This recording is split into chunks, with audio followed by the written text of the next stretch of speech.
ಅವನೊಬ್ಬ 20 ವರ್ಷದ ಹುಡುಗ ಹೆಸರು ಕಿರಣ್. ನೋಡಲು ಸುಂದರವಾಗಿದ್ದ. ಅವನು ಒಳ್ಳೆ ಕಟ್ಟುಮಸ್ತಾದ ದೇಹ ಹೊಂದಿದ್ದ. ಆಗಷ್ಟೇ ಡಿಗ್ರಿ ಪರೀಕ್ಷೆಗಳನ್ನು ಮುಗಿಸಿದ್ದ. ಅವನ ರಿಸಲ್ಟ್ ಇನ್ನೂ ಬಿಡುಗಡೆಯಾಗಿರಲಿಲ್ಲ. ಮತ್ತು ಈ ಕಾಯುವ ಸಮಯದ ಮಧ್ಯದಲ್ಲಿ ಕಿರಣ್ ಅಮ್ಮನ ಸೋದರ ಸಂಬಂಧಿಯೊಬ್ಬರ ಮದುವೆಗೆ ಆಮಂತ್ರಣ ಬಂದಾಗ ಅವನ ತಂದೆತಾಯಿ ಬೇರೆ ಕೆಲಸ ಇದ್ದ ಕಾರಣ ಕಿರಣ್ಗೆ ಹೋಗಲು ಹೇಳಿದರು. ರಿಸಲ್ಟ್ ವೇಟಲ್ಲಿ ಇದ್ದ ಕಿರಣ್ ಬೇರೆ ಏನೂ ಇರದ ಕಾರಣ ಮದುವೆಗೆ ಹೋಗಲು ಒಪ್ಪಿದ. ಮದುವೆ ಕಿರಣ್ ಇರುವ ಊರಿಗಿಂತ ದೂರದ ಊರಲ್ಲಿ ನಡೆಯುತ್ತಾ ಇದ್ದ ಕಾರಣ ಕಿರಣ್ ಮದುವೆಗೆ ಒಂದು ದಿನ ಮುಂಚಿತವಾಗಿ ಅವನ ಗೌರಿ ಚಿಕ್ಕಮ್ಮನ ಮನೆಗೆ ಬಸ್ ಹತ್ತಿದ. ಗೌರಿಗೆ ವಯಸ್ಸು ಸುಮಾರು 35 ವರ್ಷ. ನೋಡಲು ಸುಂದರವಾಗಿದ್ದಳು. ಯಾವಾಗ್ಲೂ ಸೀರೆ ಉಡುವ ಗೌರಿ ಹೊಕ್ಕಳು ಕೆಳಗೆ ಸೀರೆ ಉಟ್ಟು ಸೊಂಟ ಕಾಣುವ ಹಾಗೆ ಸೀರೆ ತೋಡುತ್ತಿದ್ದಳು. ಅವಳಿಗೆ 12 ವರ್ಷದ ಮಗ ಇದ್ದ. ಗಂಡ ಬೇರೆ ಊರಲ್ಲಿ ಕೆಲಸ ಮಾಡುತ್ತಾ ಇದ್ದ. ಗೌರಿ ಅವಳ ಮಗನ ಜೊತೆ ಊಡಲ್ಲಿದ್ದಳು. ಕಿರಣ್ ಸುಮಾರು ವರ್ಷದ ನಂತರ ಅವಳ ಊರಿಗೆ ಹೋಗುತ್ತಿದ್ದ. ಕಿರಣ್ ಅವಳ ಮನೆಗೆ ಹೋದಾಗ ಸಂಜೆಯಾಗಿತ್ತು. ಬಾಗಿಲು ಬಡಿದಾಗ ಗೌರಿ ಬಂದು ಬಾಗಿಲು ತೆಗೆದಾಗ ಕಿರಣ್ ನಿಂತಿದ್ದು ನೋಡಿ, "ಓ ಕಿರಣ್ ಬಾರೋ, ನಿನ್ನಮ್ಮ ಹೇಳಿದ್ರು ನೀನ್ ಬರ್ತೀಯಾ ಅಂತ. ಹೇಗಿದ್ದೀಯಾ, ಬಾ ಒಳಗೆ" ಎಂದು ಒಳಗೆ ಕರೆದುಕೊಂಡು ಬಾಗಿಲು ಹಾಕಿದಳು. ಕಿರಣ್ ಕೂಡ, "ಹೂ ಆಂಟಿ, ಆರಾಮಾಗಿದ್ದೀನಿ. ನೀವ್ ಹೇಗಿದ್ದೀರಾ? ಅಂಕಲ್ ಹಾಗೂ ತಮ್ಮ ಹೇಗಿದ್ದಾನೆ" ಎನ್ನಲು, "ಅವರು ಬೇರೆ ಊರಲ್ಲಿ ಕೆಲಸ ಮಾಡ್ತಾರೆ ಕಣೋ. ಅವನ್ ಚೆನ್ನಾಗಿದ್ದಾನೆ, ಇಲ್ಲೇ ಟ್ಯೂಷನ್ ಹೋಗಿದ್ದಾನೆ. ಇನ್ನೇನು ಬರೋ ಸಮಯ ಆಯ್ತು. ನಿಂಗೆ ತಿನ್ನಲು ಏನಾದ್ರೂ ತರ್ತೀನಿ ಅಂತ ಅಡುಗೆ ಮನೆ ಹೋದಲು ಗೌರಿ. ಹಾಗೆ ಅವರು ತಿಂಡಿ ಹಾಗೂ ಜ್ಯೂಸ್ ತರುವಾಗ ಅವಳ ಮಗ ಕೂಡ ಬಂದು, "ಅಣ್ಣ" ಎಂದ ಗೌರಿ ಮಗ. ಆ ದಿನ ಅದು ಇದು ಮಾತಾಡುತ್ತಾ ರಾತ್ರಿ ಕಳೆದರು. ಮರುದಿನ ಎಂದಿನ ಹಾಗೆ ಮದುವೆಗೆ ತಯಾರಿಯಾಗುತ್ತಾ ಇದ್ದರು. ಕಿರಣ್ ಆಗಷ್ಟೇ ಸ್ನಾನ ಮಾಡಿ ಬಾತ್ರೂಮ್ ಹೊರಗೆ ಬಂದಿದ್ದ. ಗೌರಿ ಮಗ ರೆಡಿಯಾಗಿ ಹೊರಗೆ ಆಡುತ್ತಾ ಇದ್ದ. ಕಿರಣ್ ತಲೆ ಒರೆಸಿಕೊಡುತ್ತಾ ಕಾಚದಲ್ಲಿ ಕನ್ನಡಿ ಮುಂದೆ ನಿಂತಿರಲು ಅವನ ಚಿಕ್ಕಮ್ಮ ಸಡನ್ನಾಗಿ ರೂಮ್ಗೆ ಎಂಟ್ರಿ ಕೊಟ್ಟಳು. ಆಗ ಗಾಬರಿಯಲ್ಲಿ ಟವೆಲ್ ಸುತ್ತಿಕೊಳ್ಳಲು ಹೋದ ಕಿರಣ್ ಕೈ ಜಾರಿ ಟವೆಲ್ ಬಿದ್ದಾಗ ಗೌರಿ ಕಣ್ಣು ಕಿರಣ್ ಕಾಚದ ಮೇಲೆ ಉಬ್ಬಿದ ಗಡಸು ತುಣ್ಣಿ ಮೇಲೆ ಬಿತ್ತು. ಒಂದು ಕ್ಷಣ ಮೈ ಮರೆತ ಗೌರಿ ವಾಸ್ತವಕ್ಕೆ ಬಂದು, "ಹೇ ಸಾರಿ ಕಣೋ" ಎಂದು ಬಾಗಿಲು ಹಾಕಿ ಹೋದಾಗ ಕಿರಣ್ ಬೇಗ ಬೇಗ ರೆಡಿಯಾಗಿ ರೂಮ್ ಹೊರಗೆ ಬಂದ. ಗೌರಿ ಅವನಿಗೆ ಹಾಗೂ ಅವಳ ಮಗನಿಗೆ ತಿಂಡಿ ಕೊಟ್ಟು ಹೋದಳು. ಇಬ್ಬರು ತಿಂಡಿ ತಿಂದು ಮುಗಿಸುವ ಹೊತ್ತಿಗೆ ಅವಳು ಕೂಡ ರೆಡಿಯಾಗಿ ಹೊರಗೆ ಬಂದು ತಿಂಡಿ ತಿಂದು ಮೂವರು ಮದುವೆಗೆ ಹೊರಟರು. ಸಂಜೆ ಹೊತ್ತಿಗೆ ಮದುವೆ ಮುಗಿಸಿ ಮನೆಗೆ ಬಂದಾಗ ಮೂವರು ಸುಸ್ತಾಗಿ ಹೋಗಿದ್ದರು. ಸೋಫಾ ಮೇಲೆ ಕಿರಣ್ ಫ್ಯಾನ್ ಗಾಳಿ ಅಡಿಯಲ್ಲಿ ಕೂತಿರಲು ಗೌರಿ ಮಗ ರೂಮ್ ಹೋಗಿ ಮಲಗಿದ. ಗೌರಿ ಬಾಗಿಲು ಚಾಚಿ ರೂಮ್ ಸೇರಿ ಅವಳ ಸೀರೆ ತೆಗೆದು ಅವಳ ರವಿಕೆ ಹೂಕ್ಸ್ ಬಿಚ್ಚುತ್ತಾ ಇರಲು ಗಾಳಿಗೆ ಬಾಗಿಲು ಪೂರ್ತಿ ಓಪನ್ ಆಗಲು ಸೋಫಾ ಮೇಲೆ ಕೂತಿದ್ದ ಕಿರಣ್ ಎದುರೇ ಇದ್ದ ರೂಮ್ ಬಾಗಿಲಿಂದ ಅವನ ಚಿಕ್ಕಮ್ಮ ಗೌರಿ ಮೊಲಗುಲು ಬ್ರಾ ಅಲ್ಲಿ ಬಿಗಿಯಾಗಿ ಕಾಣಿಸಲು ಅವನ ತುಣ್ಣಿ ನಿಗುರಿತು. ಹಾಗೆ ಬಾಯಿ ಬಿಟ್ಟುಕೊಂಡು ನೋಡುವಾಗ ಗೌರಿ ಅದನ್ನ ನೋಡಿ ಮುಜುಗರ ಅಲ್ಲಿ ಬಾಗಿಲು ಹಾಕಿದಾಗ ಕಿರಣ್ಗೆ ಬೇಸರ ಆಗಿತ್ತು. ಸ್ವಲ್ಪ ಹೊತ್ತು ಬಿಟ್ಟು ಹೊರಗೆ ಬೇರೆ ಮನೆಯಲ್ಲಿ ಉಡುವ ಸೀರೆ ಉಟ್ಟು ಬಂದು ಕಿರಣ್ ಪಕ್ಕ ಸೋಫಾ ಮೇಲೆ ಕೂತು ಟಿವಿ ಆನ್ ಮಾಡಿದಳು. ಕಿರಣ್ ಕೂಡ ಟಿವಿಯಲ್ಲಿ ಬರುವ ಪ್ರೋಗ್ರಾಂ ನೋಡುವಾಗ, "ಕಿರಣ್, ನೀನು ಮುಂಚೆಕ್ಕಿಂತ ತುಂಬಾ ದೊಡ್ಡವನು ಆಗಿದ್ಯಾ ಕಣೋ" ಎಂದಳು ಗೌರಿ. ಅದಕ್ಕೆ ಕಿರಣ್, "ಹೌದಾ, ಹೇಗೆ" ಎನ್ನಲು, "ನೋಡಿದ್ರೆ ಗೊತ್ತಾಗತ್ತೆ" ಅಂತ ಕಿರಣ್ ಪ್ಯಾಂಟ್ ಕಡೆ ಗಮನ ಹರಿಸಲು ಅದನ್ನ ನೋಡಿದ ಕಿರಣ್ ಬೇಕಂತಲೇ, "ಹೂ ಚಿಕ್ಕಮ್ಮ, ನಿಮ್ಮದು ಕೂಡ ದಪ್ಪ ಕಾಣ್ತಾ ಇದೆ" ಎನ್ನಲು ಗೌರಿ, "ನಾನು ನಿನ್ನ ದೇಹದ ಬಗ್ಗೆ ಹೇಳಿಲ್ಲ" ಅಂದಾಗ ಕಿರಣ್ ಕೂಡ ಅವಳ ಎದೆ ಮೇಲೆ ಕಣ್ಣು ಹಾಯಿಸುತ್ತಾ, "ನಾನು ನಿಮ್ಮ ಸ್ಟ್ರಕ್ಚರ್ ಬಗ್ಗೆ ಹೇಳಿಲ್ಲ" ಅಂದಾಗ ಗೌರಿಗೆ ಕಿರಣ್ ಮಾತಿನ ಒಳ ಅರ್ಥ ಆದರೂ ಕೂಡ ಅಡುತ್ತಾ, "ಕಿರಣ್, ಸರಿ ಚಿಕ್ಕಮ್ಮ, ನಾನು ಮಲಗುತ್ತೇನೆ, ನಾಳೆ ಊರಿಗೆ ಹೋಗಬೇಕು" ಎಂದಾಗ ಗೌರಿ, "ಅಯ್ಯೋ, ಇಷ್ಟು ಬೇಗ ಏನೂ ಕೆಲಸ ಇದೆ ನಿಂಜೆ? ಎಕ್ಸಾಮ್ ಆದ್ಮೇಲೆ ಇರು ಸ್ವಲ್ಪ ದಿನ ನಮ್ ಜೊತೆ, ನಿನ್ ಅಮ್ಮನ್ ಜೊತೆ ನಾನು ಮಾತಾಡ್ತೀನಿ" ಎಂದು ಗೌರಿ ಕಿರಣ್ ಅಮ್ಮನ್ ಬಳಿ ಮಾತಾಡಿ 1 ವಾರದ ಮಟ್ಟಿಗೆ ಅವನನ್ನು ಉಳಿಸಿಕೊಳ್ಳುವ ಒಪ್ಪಿಗೆ ಪಡೆದಳು. ಅದರಂತೆ ಕಿರಣ್ ಅವನ ಚಿಕ್ಕಮ್ಮನ ಮನೆಯಲ್ಲಿ ಉಳಿದುಕೊಂಡ. ಗೌರಿ ಮನೆ ಸಿಟಿ ಹೊರವಲಯದಲ್ಲಿತ್ತು. ಹಾಗಾಗಿ ಅಲ್ಲಿ ಸುತ್ತಮುತ್ತ ಅಷ್ಟು ಮನೆಗಳು ಕೂಡ ಇರಲಿಲ್ಲ. ಅದೊಂದು ಆಗಷ್ಟೇ ಡೆವಲಪ್ ಆಗುತ್ತಾ ಇದ್ದ ಲೇಔಟ್ ಆಗಿತ್ತು. ಅಲ್ಲಲ್ಲಿ ಒಂದೊಂದು ಮನೆಗಳು ಬಿಟ್ಟರೆ ಜಾಸ್ತಿ ಜನರು ಇರಲಿಲ್ಲ. ಮನೆ ಹಿಂದೆ ವಿಶಾಲವಾದ ಪೊದೆಗಳಿದ್ದವು ಮತ್ತು ಅದರಾಚೆಗೆ ಕೆಲವು ಮನೆಗಳಿದ್ದವು. ಆದರೆ ಹತ್ತಿರದಲ್ಲಿ ಏನೂ ಇರಲಿಲ್ಲ. ಏನಾದ್ರೂ ತರಲು ಸುಮಾರು 2 ಕಿಮಿ ಹೋಗಬೇಕಿತ್ತು. ಹೀಗಿರುವಾಗ ಅಲ್ಲಿ ಹತ್ತಿರದಲ್ಲಿ ಹೆಣ್ಣು ಮಕ್ಕಳ ಕಾಲೇಜು ಹಾಗೂ ಹೈಸ್ಕೂಲ್ ಒಟ್ಟಿಗೆ ಇತ್ತು. ಬೆಳಿಗ್ಗೆ ಹಾಗೂ ಸಂಜೆ ವೇಳೆಯಲ್ಲಿ ಗೌರಿ ಮನೆ ಮುಂದೆ ಹಾದು ಹೋಗುತ್ತಿದ್ದರು. ಹೀಗಿರುವಾಗ ಕಿರಣ್ ಕೂಡ ಅವನ ತಮ್ಮ ಸ್ಕೂಲ್ ಹೋಗುವಾಗ ರೋಡ್ ಎದುರಿನಲ್ಲಿ ಇದ್ದ ಅವನ ರೂಮ್ ಕಿಟಕಿಯಿಂದ ಹೊರಗೆ ಓಡಾಡುವ ಹೆಣ್ಣು ಮಕ್ಕಳನ್ನು ನೋಡುತ್ತಾ ಮಜಾ ಮಾಡುತ್ತಾ ಇದ್ದ.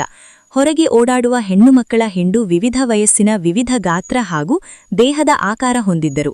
ಅವರಲ್ಲಿ ಶಾಲೆಯಿಂದ ಮನೆಗೆ ಹೋಗುವ ದಾರಿಯಲ್ಲಿ ಕಿರಿಯ ಹುಡುಗಿಯರ ಚಿಕ್ಕ ಚಿಕ್ಕ ಮೊಲೆಗಳ ಆಕಾರ ಒಂದೆಡೆ ಆದರೆ, ಕಾಲೇಜು ಹೋಗುವ ಟೈಟ್ ಟೀ ಶರ್ಟ್ ತೊಡುವ ಹುಡುಗಿಯರ ದುಂಡು ಮೊಲೆಗಳ ಆಕಾರ ಇನ್ನೊಂದು ಕಡೆ.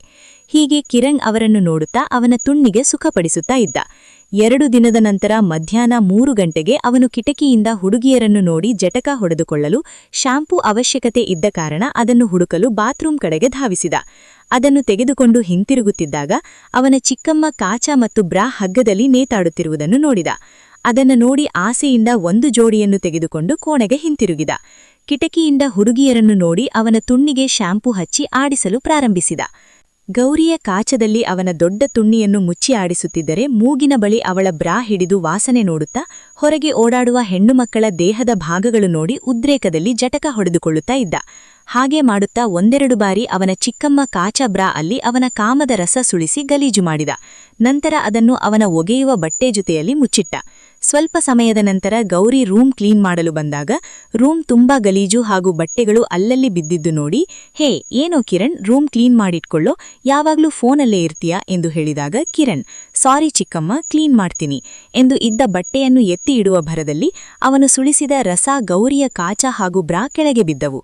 ಅದನ್ನ ನೋಡಿ ಹೋಗಿ ಕೈಯಲ್ಲಿ ಎತ್ತಿದಾಗ ಅದರಲ್ಲಿ ಕಿರಣ್ ಸುಳಿಸಿದ ಲೋಟದಷ್ಟು ರಸವನ್ನು ನೋಡಿ, ಹೇ ಏನೋ ನೀನು ಕಂಟ್ರೋಲ್ ಮಾಡ್ಕೊಂಡಿರಕ್ಕೆ ಆಗಲ್ಲ, ಹೋಗುವ ಜಾಗಗಳಲ್ಲಿ ಹೀಗ್ ಮಾಡ್ತೀಯಾ ಎಂದು ಅವನು ಸುಳಿಸಿದ ರಸ ಗೌರಿ ಕಾಚಾ ಬ್ರಾ ಅವನ ಮುಂದೆ ತೋರಿಸಿ ಕೇಳಿದಾಗ ಗಾಬರಿಯಲ್ಲಿದ್ದ ಕಿರಣ್, ಅದು ಚಿಕ್ಕಮ್ಮ, ತಪ್ಪಾಯಿತು, ಕ್ಷಮಿಸಿ, ಇನ್ಮೇಲೆ ಹಾಗಾಗಲ್ಲ, ಪ್ಲೀಸ್ ಅಮ್ಮನ ಹತ್ರ ಹೇಳ್ಬೇಡಿ ಅಂದಾಗ ಗೌರಿ, ನಾನು ಹೇಳಲ್ಲ, ಆದ್ರೆ ಒಂದು ಕಂಡೀಷನ್ ಅಂದಾಗ ಚಿಕ್ಕಮ್ಮ, ನೀವು ಏನು ಹೇಳಿದರೂ ಮಾಡ್ತೀನಿ ಎಂದು ಹಿಂದೆ ಮುಂದೆ ಯೋಚಿಸದೆ ಭಯದಲ್ಲಿ ಕಿರಣ್ ಒಪ್ಪಿದಾಗ ಸರಿ ಎಂದು ಅದನ್ನು ಅಲ್ಲೇ ನೆಲದ ಮೇಲೆ ಬಿಸಾಕಿ ರೂಮ್ ಬಾಗಿಲು ಹಾಕಿ ಮಂಚದ ಮೇಲೆ ಕೂತು ಬಾ ಇಲ್ಲಿ ಎಂದು ಕರೆದಾಗ ಕಿರಣ್ ಅವಳ ಹತ್ತಿರ ಹೋಗಿ ಪಕ್ಕದಲ್ಲಿ ಕೂತ.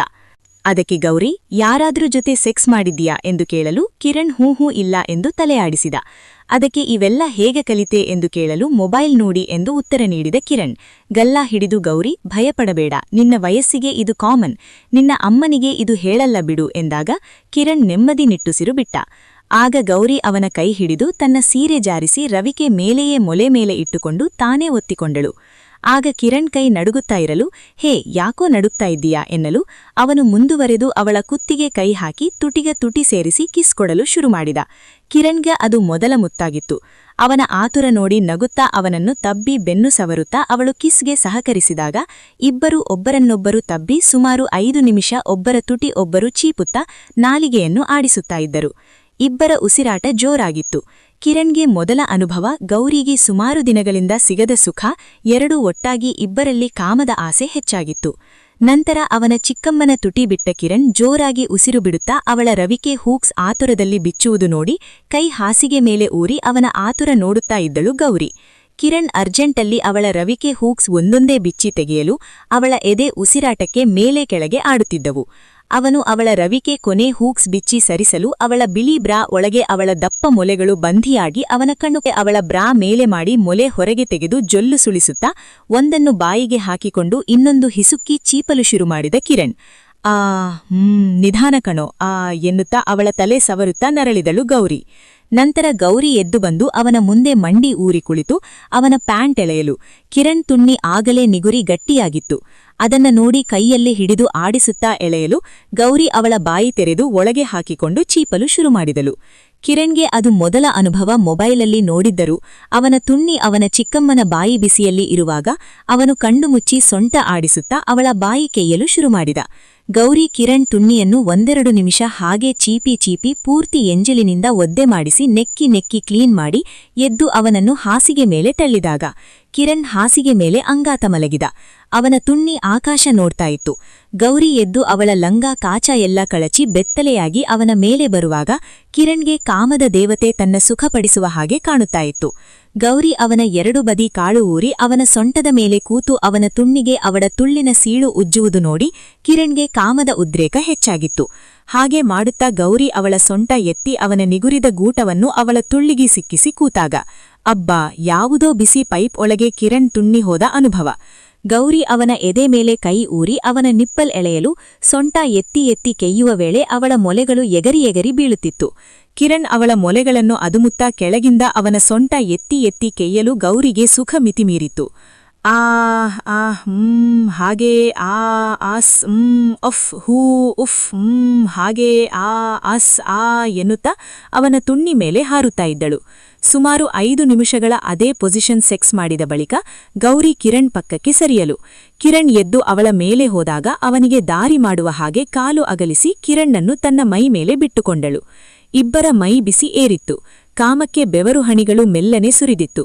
ಕಿರಣ್ ಅವನ ತುಣ್ಣಿ ಅವಳ ತುಳ್ಳಿಗೆ ಉಜ್ಜಿ ಒಳ ಹಾಕಿದಾಗ ಗೌರಿ ಎನ್ನುವ ಧ್ವನಿ ಹೊರಹಾಕಿ ಅವನನ್ನು ಬಾಚಿ ತಬ್ಬಿ ಅವನ ಕುಂಡಿಗೆ ಕೈ ಹಾಕಿ ಮೇಲೆತ್ತಿಕೊಳ್ಳುತ್ತಾ ಎನ್ನುತ್ತಾ ಇರಲು ಕಿರಣ್ ಅವನ ಸೊಂಟ ಆಡಿಸುತ್ತಾ ಕೆಯ್ಯಲು ಆರಂಭಿಸಿದ.